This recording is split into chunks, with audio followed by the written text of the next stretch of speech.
I got all these YouTubers coming out the woodworks. They're all coming out, man. I've been talking about this for years. You want to just come over to my house and take over everything? Well, you're going to have to talk to the gatekeeper. I am so sick. All right. I'm going to be responding to another big time YouTuber. We're talking about over 1 million subscribers. He's been recently making a whole bunch of cryptocurrency videos, guys. What does that mean? Does that mean that retail adoption came in? Does that mean the average person is starting to get involved with crypto? Who knows? Who knows? I don't know. But all I know is that these YouTubers are trying to come over here and steal the search terms that I've been busting my ass for the past 6 years, been trying to really work hard on YouTube, and they just swoop in and take everything. So I'm gonna have to, do what I gotta do. Now, from my understanding, I believe this video is pretty accurate. I watched a little bit of it. I watched a couple minutes. So I don't know for sure. So I'm gonna dive into it now. What's going on, everybody? Alex back with another cryptocurrency video, and let's respond to some noob YouTuber. I don't know if he's a noob. I'm just joking, guys. He has a lot of crypto. I think I saw it was like a 500,000 or something like that. He's definitely not new. I'm just joking. But I do want to put my 2 cents in there because my 2 cents is worth a lot more than 2 cents. All right, let's jump into the actual video itself. Cryptocurrencies has now crossed $1 trillion, and it's now the 5th largest currency by value in the world. So true story, when I first started investing in and buying Bitcoin, I didn't know how to relate its price to anything real because Bitcoin is not like stocks. There's a lot of things we can look at for stocks to determine whether a stock is under or overpriced and whether we should buy now or wait.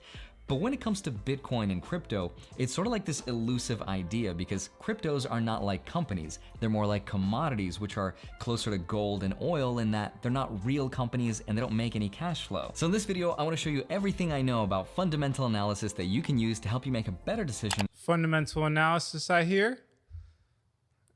Fundamental analysis. About buying Bitcoin now or waiting until later. It's gonna seem complicated, but I promise it's nowhere near as complicated as this really bad card trick that I've been learning. It's really hard, and I don't know why the cards are different colors, but there it is. And I promise it's gonna all come together. It's gonna be a light bulb moment. It's gonna be like, oh, I get it now. Wait, hold on. Is this guy a magician or an investor? Please, somebody let me, is he an investor? Is this a joke? Somebody told me to do this reaction video. Is he an investor or a magician? Which one is it? All right, let's just keep the video playing. And it's gonna be awesome. So having said all that, let's begin. I will admit that was pretty interesting. Like, I like it. I like maybe he's using it to keep people's attention or whatever.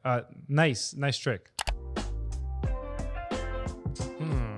Hi, my name is Andrei Jikh. Hope you're doing good. Come for the fun. Okay, that's how you pronounce it. Andrei Jikh. I've seen you before all over the YouTube, but I don't really watch like finance videos. I don't. I watch like mostly things that I need help with, like, for example, video editing and stuff like that. That's usually what I'm looking at. Finance and stay for the weird stuff.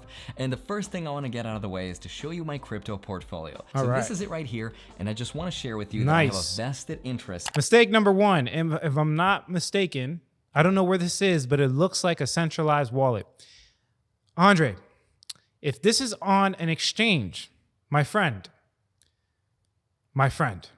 you need to get that money off the exchange as quickly as you possibly can. You have a hefty amount there. You have a $429,000 in cryptocurrency. You need to get, it looks like it is. I don't know which exchange this is. I'm not really, nothing's coming to mind, but please don't lose your money. Please don't lose your money, Andre. Please just contact me and I'll show you the way to the light. I'll show you the way to safely store your cryptocurrency. Do you know the way? Do I know what? The way. The way. No. The way. Do you know the way? This is not safe. This is not safe at all. Let's keep watching. Interest in Bitcoin growing in value, and that also my opinion might be compromised, and also that I'm not a pro expert. I don't stare at chart patterns all day long. Neither do I. I don't stare at chart patterns. I do, but not all day long at all. I'll probably check the chart. That's a good point to make. I check the chart like maybe 3 times max a day, just because that can play with your emotions. So guys, you don't need to be looking at your blockfolio every 3 seconds and refreshing it to see how much your balance is worth. That's probably the dumbest thing you can do. If anything, avoid the market, considering it can tug and pull at your emotions and really put you in a bad position. So be careful with that one. Let's keep playing. still able to grow my account into what it is today. And if you watch this video all the way through, you'll be able to— Wait, hold on, okay? So you said you grew your account to what it is today. Now, let me ask you, I don't know if you're gonna make a response video, Andre, but did you grow it crypto base, or are you talking about USD amount? Because everybody watching this channel knows that the USD amount is a given. To make money in crypto, it is so easy, but the hardest part to do is gain Satoshis. So I want to ask you for clarification. Did you gain that amount in Satoshis? Did you accumulate more Bitcoin and Ethereum, or are you just talking about USD? That's a very, very important distinguishment.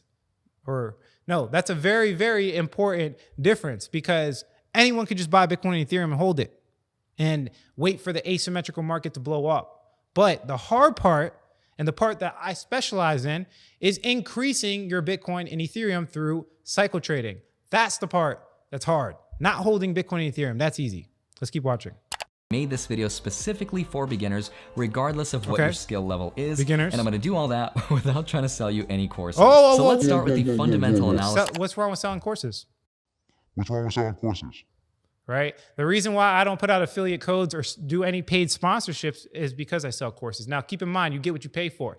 If you pay for free from this free video, how much information can you possibly get? It's a free video. Has anyone ever told you that there's nothing free in life? He's making money off of your attention. He's monetizing your attention in a lot of different ways. So it's not free, my friend. And personally, I think the modern education sucks. Digital courses might have a bad name because people have made bad digital courses, but keep in mind, we are starting a new generation of smart people with these digital courses. And personally, I am a byproduct of it. I wouldn't be where I am today without purchasing $40,000 to $50,000 worth of digital courses. So again, think about what you say. Let's keep it plain. And then let's go macro. Now, fundamental just means that we are looking at factual, measurable data to try to see if something is over or underpriced. And then the macro stuff is a way of taking all the stuff we know to put together a narrative of where something might go in the future. That's a good definition of fundamental analysis. I like it. Now, fundamental sounds way more complicated because it's more numeric and numbers based, so it's counterintuitive. So the first metric we're gonna take a look. Like, I really don't understand how you're making the contrast between macro and fundamental. So fundamental analysis, for example, is just looking at a project to see if it's undervalued or overvalued. Now, macro, I don't know if you mean macroeconomics. I don't know if you mean, I'm very confused by what you're saying macro. You have to clarify what you mean by macro. What do you mean? What do you mean by macro? Like, are you talking about the big picture? Is that what you mean by macro? If so, I've never heard anyone use it like that. So I just need clear guidance, man. For my newbies, I need clear guidance. Let's keep it watching. Look at is smashing the like button. If the button is blue, the fundamentals are good. You know that this is Graham Stephan, man. Are you copying his videos? Should I copy his videos too?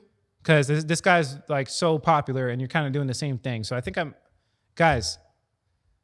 If you want the gem, smash the like button. If you want the gems, scroll down, smash the like button.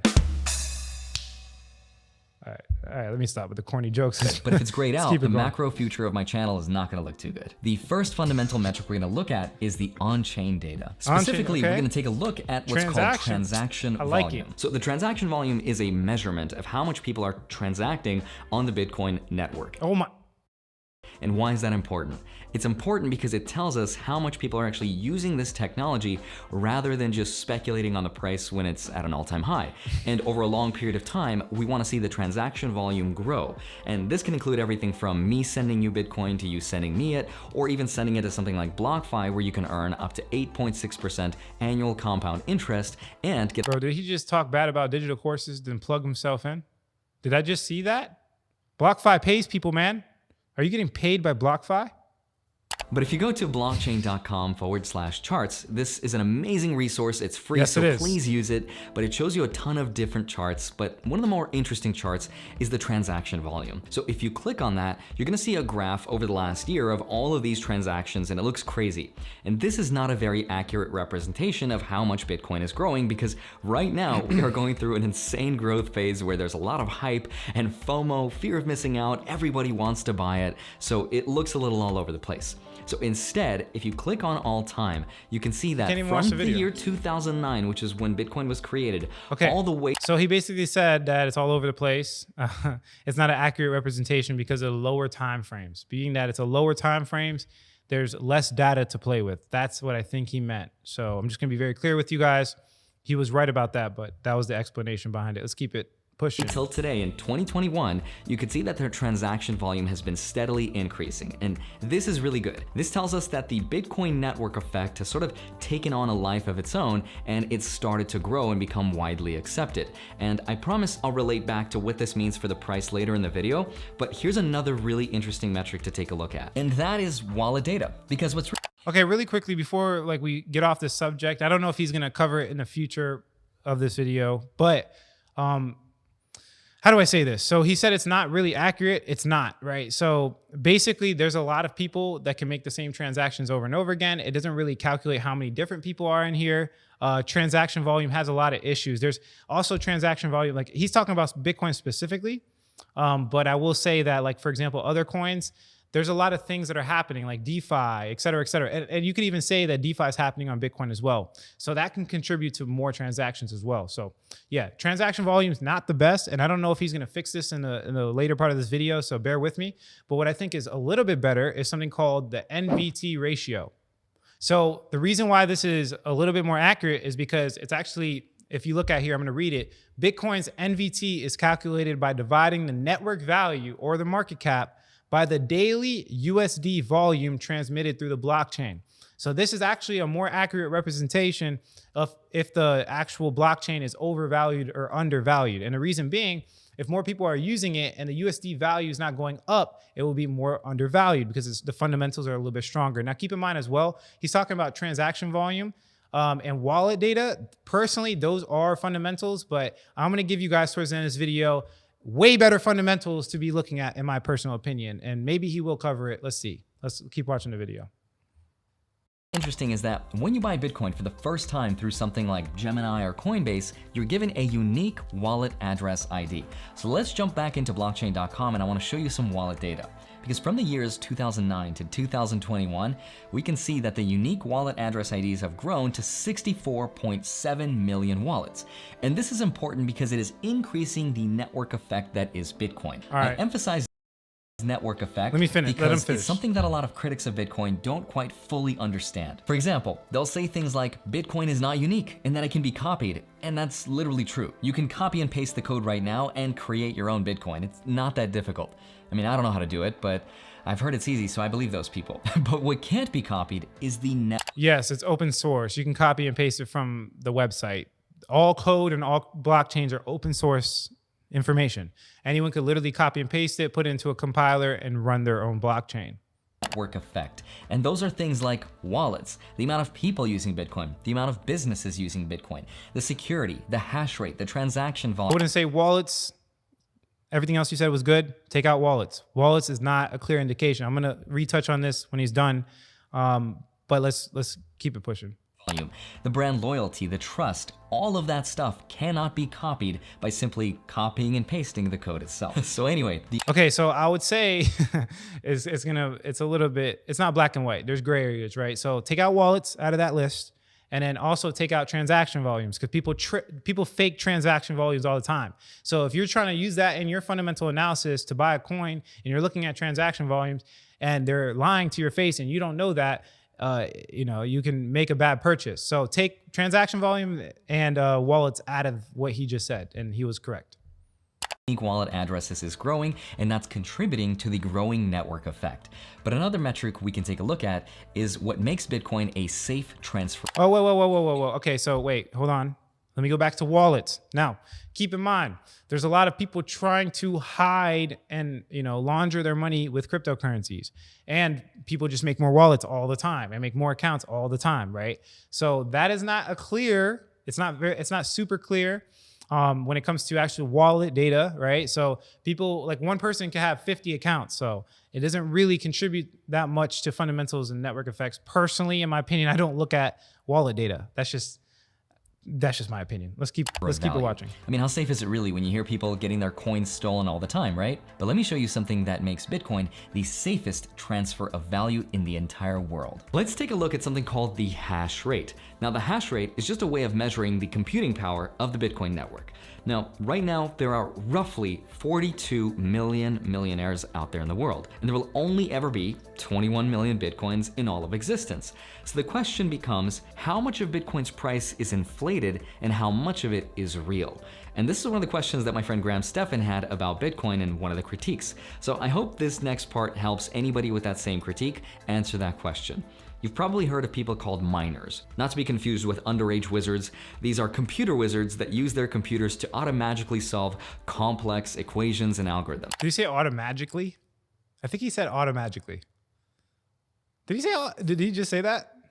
Now, I've used this analogy it was before, supposed to but be a joke. imagine these miners are solving this Rubik's Cube, which is the block, and once Yo, you are a trickster. You are a trickster. You got some tricks up your sleeve, my man. I like it. I like it. they do it successfully, they actually get Bitcoin. Oh, okay.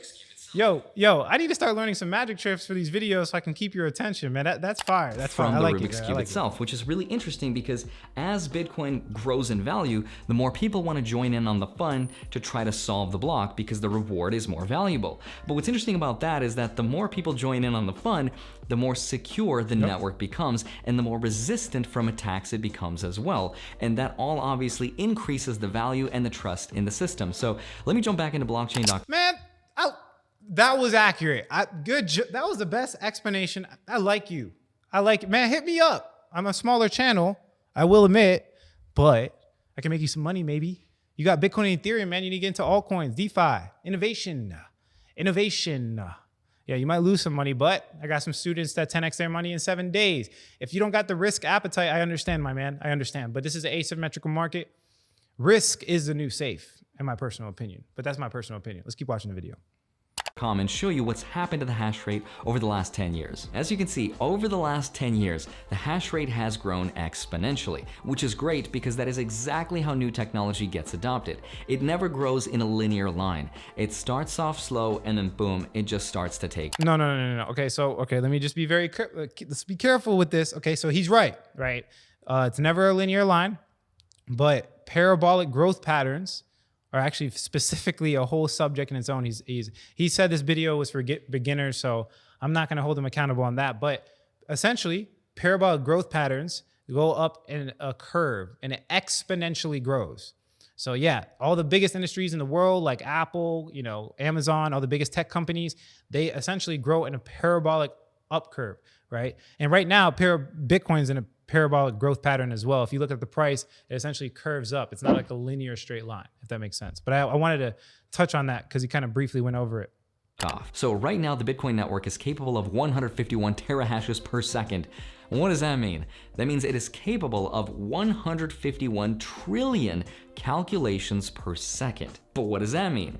So when we look at things like the transaction volume, like the wallets, like the hash rate, we start to understand that the network itself is actually growing, and that the more people we have, the more miners, the more wallets, the more users, the more businesses, the more use this gets, and we compare it to the max supply of 21 million, we start to understand that there's just not enough Bitcoin enough for the entire world. And so then there's not, like he said, there's like 42,000 millionaires in the world or something like that. I forgot the exact number. He just said it. There's not even enough for all the millionaires to have one Bitcoin. There's literally not even enough. One of my goals is to have 21 Bitcoin because I'll be 1 in a million people on Earth if I had 21 Bitcoin. So that's one of my goals.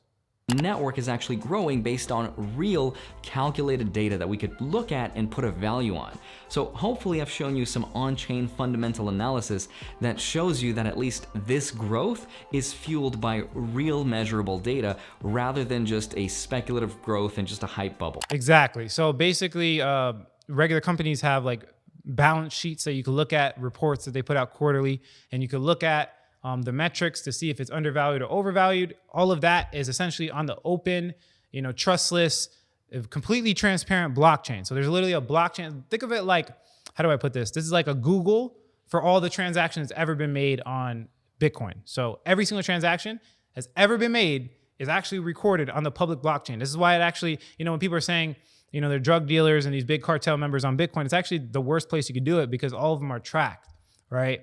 So that's what he's referring to when he said that, just to give you a heads up. All right, let's keep it playing. In order to get the full broad perspective of what Bitcoin is and where it's going, we have to look at the broad macro perspective. And this is where I've spent most of my time trying to understand what the heck this technology even is, but it gets a little bit deeper and a little bit more nuanced from this point on. So let me try to compare Bitcoin to other forms of technology that we've created in the past using something called the S-curve. Whenever we've created any kind of tech, whether it's been the microwave or the refrigerator, the cell phone, the internet, they've all followed the same general path of adoption. Some people call it the adoption curve, which is called the S-curve. Now, the S-curve is just a measure of how long it takes for technology to penetrate. Wait. Oh, whoa. The market. Oh, yo, he just penetrated the market. Oh, that was crazy. Man, you are a trickster. That's cool. That's cool. Which I'm not sure what this has to do Oh, with wait, explaining whoa, it, what? but Man, obviously that card's rigged. That card is rigged. Like the United States Federal Reserve. That's the United States Federal Reserve rigged. You could just put pens through it. All right, let's keep watching. I just thought it was really cool. Sorry, couldn't help myself. So anyway, on this S-curve, once we get to what's called the inflection point, that's when adoption becomes exponentially faster. So for example, when we created the automobile or the car, that took roughly 80 years for most people. You said that pretty strong. The car. In the US to get one. When we created the telephone system, that took roughly 50 years for most people to adopt. When we created the refrigerator, that took roughly 25 years. And when we created the internet, that took roughly 20 years. All of this data, by the way, is US based. But when it comes to Bitcoin, it's gonna get adopted far faster. Because it's a world currency. That's because as technology improves, that S-curve gets squeezed. That's because we have things like YouTube, Facebook, Instagram, all of these social media. And because it's a world currency. Media outlets where information travels far, far quicker. Therefore, that adoption curve rises much, much faster. And it's a digital currency, so it's on the internet itself. So yeah, great point. Actually, I never thought of it So that anyway, way. on this S-curve, Bitcoin is right about here. This is the inflection point, the early adopters phase. Wait. How do you know? How do you know this is the adoption? Like, you have to give me evidence to that. I am not taking your word for it. I want to know why this is the inflection point. I want to know it. Last year in 2020, Bitcoin did around $1 trillion of on-chain transaction volume. And that is significant because that is more than PayPal, Venmo, and Apple Pay. And that tells me that this technology is somewhere in the tail end of the early adopters phase and about to enter the early majority phase. And that's going to be between the years of 2020. I actually talked about this with one of my friends, and I would say that I'm leaning towards early adopters still. You have to understand this is a world currency and there's nothing like it. You just named 3 companies that all do the same exact thing. Bitcoin is completely different from all 3 of those companies. So I would say that there's a lot more room to grow for Bitcoin. I would say we're most likely in early adopters. I think innovators were like last year, maybe. Like not last year, but last cycle. So hopefully, I don't know who watches this channel, but hopefully explain to you guys that Bitcoin works in cycle. I hope he did. And if you want me to make a video on that, I mean, guys, I'm going to do the trick thing that they do with the joke. If you guys want to learn more about it, go hit the subscribe button, push notification. I do it myself, man. I'm making fun of people, for the stuff I do. It's kind of dumb, don't you think? All right, let's keep watching the video. 2021 to 2030. And there's gonna be a few catalysts that'll help us get there. And we already had one earlier this year that helped us get to this point. Okay. But once it hits 88 miles per hour, you're gonna see some serious stuff. Remember, one of the few catalysts that kicked off from $20,000 to the $40,000 that we're at right now is the Federal Reserve announcing quantitative easing to infinity and beyond. But if someone like Elon Musk or some other visionary tech leader decides to accept it and convert a part of their company's cash reserves into something like Bitcoin as a It's already happening. You don't know of them. No, people don't know who they are. There's already billionaires and big tech people in crypto. There's a lot. We're talking about Jack Dorsey. I can go to infinity and beyond when it comes to how many big billionaires are already in it. We don't need Elon Musk, right? I mean, I'm not going to sit here and say that it won't improve it, but I don't think that's going to start the adoption personally. I think with Bitcoin, it's a get with it or get left behind scenario. If you look at, for example, MicroStrategy, when they came and announced it, there's a whole bunch of institutions that followed. So I already believe that you know, it's already happened. We don't need Elon Musk, but I don't think that's what he was saying. I'm just commenting. That's all I am, commenting. Let's keep watching. Hedge against inflation, then we're gonna see the dominoes start to fall. And this has already started to happen on a smaller scale. Another interesting catalyst is that the Democrats are in full control of Congress and the presidency, which means you get a stimulus, everyone gets a stimulus. And this is all really good news because the more money everyone has, either side, Republican or Democrat, will give us stimulus.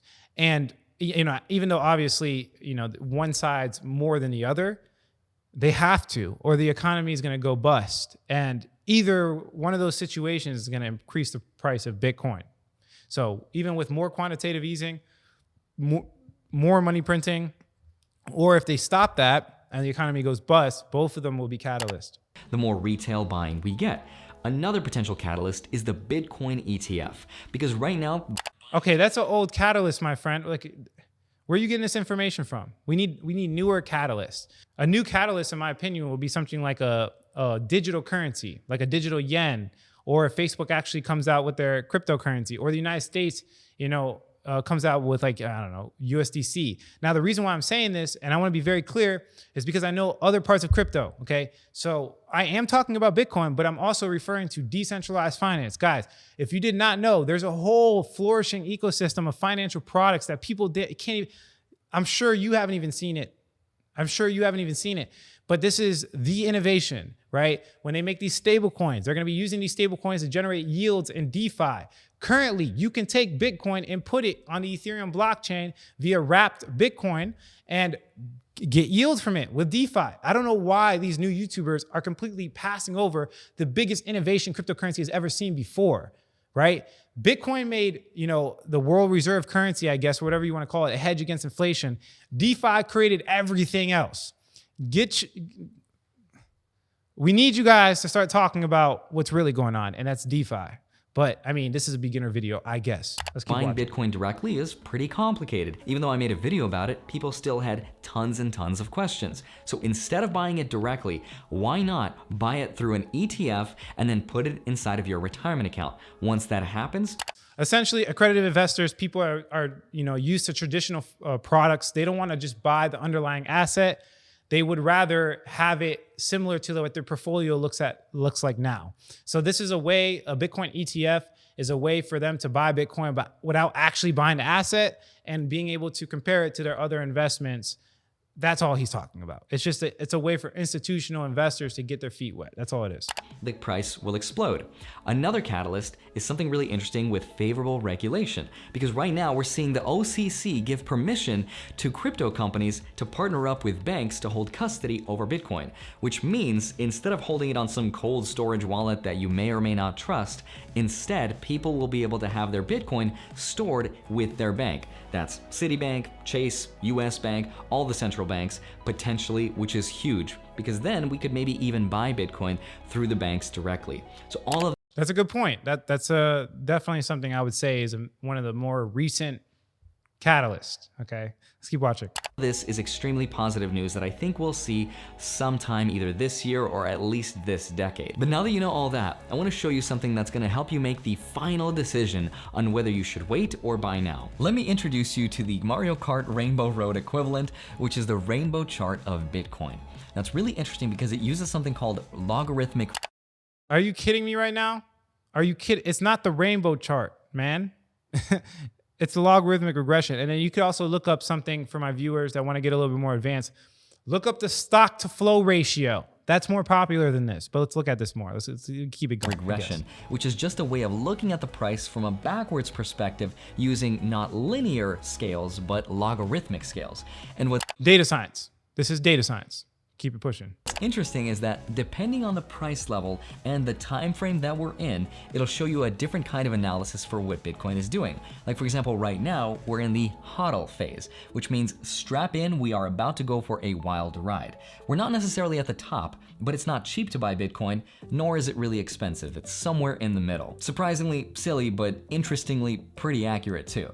But please use this for entertainment purposes only. This is not actual investment. Yeah, man, of course, this is entertainment. No, I mean, you got the entertainment all over the video, man. You got the tricks. Can you teach me that? I'll trade you. I'll teach you about DeFi. Teach me some tricks, please. Advice. So should you buy Bitcoin now or wait? That is the question of this video. So here's what I would do. I would start dollar cost averaging into the market over time enough to not feel like I had FOMO and this fear of missing out, but not too much money where I felt this sinking feeling in my stomach every time I saw the price drop.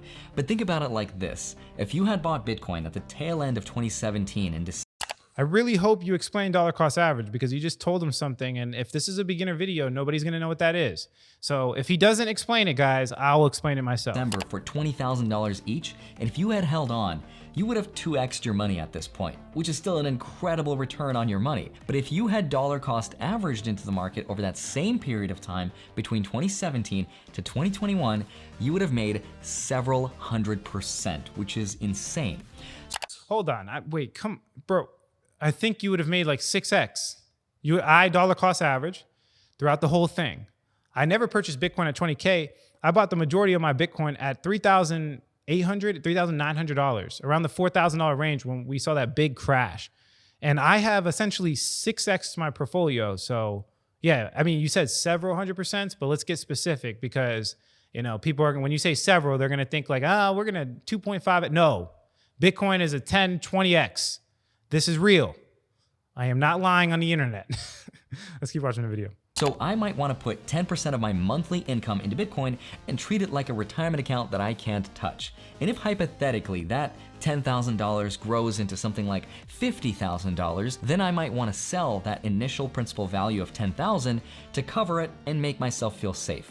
And that other $40,000 is play money that I never had to begin with.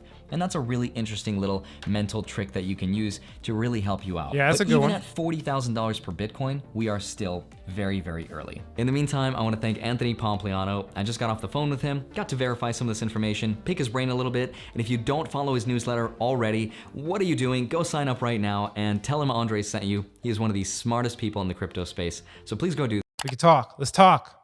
I might be young, but I'm trying to get it, man. And you know it. I think you're in Boca, right? I'm in Coral Springs. I think you're in Boca, or your fund is in, or something's in. Maybe I'm just completely messing it up.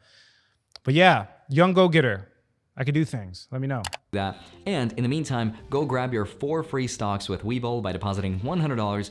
2 of those stocks can be valued up to $1,600 each. You cannot tell me not to sell a digital course if you are promoting platforms. I'm just being salty, guys. I'm just being salty. Grab a 5th free stock from Robinhood and up to $250 worth of free Bitcoin with BlockFi using this link right here. Love you. Thank you so much. I will see you back here on Monday and Friday, sometimes a Wednesday. And in the meantime, let me know what your thoughts are about Bitcoin. It was a great video, man. I'm not going to sit here and say that anything was wrong. It was just a little bit vague. And that's why I kind of clarified some things. I really like this, actually. And the fact that you're making videos. Thanks for spreading positivity to the cryptocurrency community. I really appreciate everything you've done. Let me just really quickly explain dollar cost average to people. Maybe you explained it in other videos and that's why you were brief about it. But essentially what you want to do is wait for Bitcoin to drop. If you want a good way to develop this muscle, you can go play roulette at a casino. But all it is, it's very simple. You put your initial amount in. So let's say you have $10,000 and you want to invest into Bitcoin, whatever the case is. What you want to do is you want to split that $10,000 up into 5 to 10 equal distributions. Personally, I do 5. So that would essentially mean $2,000 lots, okay? Now, this is not exactly dollar cost average. This is just the easy way of doing it, okay? But essentially what you want to do is put 2,000 in now. So if you don't have any crypto exposure, go ahead and buy now, right? Now, if the price drops a certain percentage, then you want to keep going. Now, there's a good way where you can look for historical support, resistance, maybe Fibonacci retracement levels. Personally, it's hard to give you an exact buy point because that changes, but look up what I just said. Historical support, so historical resistance, Fibonacci levels. You could even look at how much Bitcoin has dropped in the past, right? And use that as a kind of like a rule of measure. But essentially, once it drops a certain percentage, you use the second amount to buy in. Now, how this works is if it keeps dropping, you keep buying. But once it does go back up, that last amount that you purchased will make you money and then some. And then as it keeps going up, you're making money on all the money. So it makes it very easy to get into Bitcoin. Historically, dollar cost averaging is the best strategy ever invented for cryptocurrency. And it's been used to basically equal out the volatility. So you're not feeling so crazy under this crazy market because it is, very, very volatile. So yeah, that's a good explanation of dollar cost average. I'm going to leave a graphic from my digital course that we have to show you like a physical representation of it so you can understand it on a deeper level. But yeah, that's it for this video, guys. If you like the quality of this content, hit like. If you don't, leave some constructive criticism. Subscribe for more video updates. And like I always say, and I've said this before the other YouTubers said this, if you don't get with this technology, you will get left behind. Thanks for watching this video, guys. Catch you in the next one.